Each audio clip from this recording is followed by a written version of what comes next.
I'm going to show you today how to make different values using watercolor paints. Values is simply the lightness and darkness of a color. Sometimes the word hue is used for color.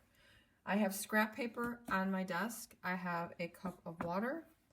I have my paint tray and my paintbrush. I'm going to go ahead and get the color I'm going to use wet. I'm going to use blue. So I'm going to get it wet because I want it to be able to work. You only can make watercolor paints work if they're wet, not dry. I also have with me a paper towel. You can use a paper towel. You can use a paper napkin, whatever you have. And then I'm going to show you, using that wet blue watercolor, how to make dark and light. Here's my chart, okay? Making values with watercolor paints.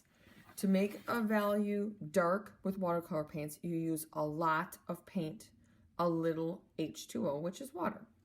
For the light value, you do the opposite. You use a lot of water and a little paint. We'll do the light value first.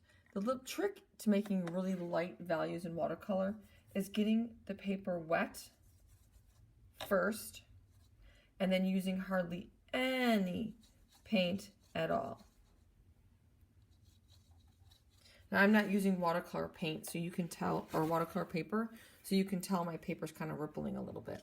This is just practice. We don't want to waste the expensive watercolor paper on practicing. Now I'm going to go ahead and make my dark value. I'm going to take my clean paintbrush, I'm going to dry it off really, really good, and I'm going to use that blue paint that I already got wet. I'm not going to use any water.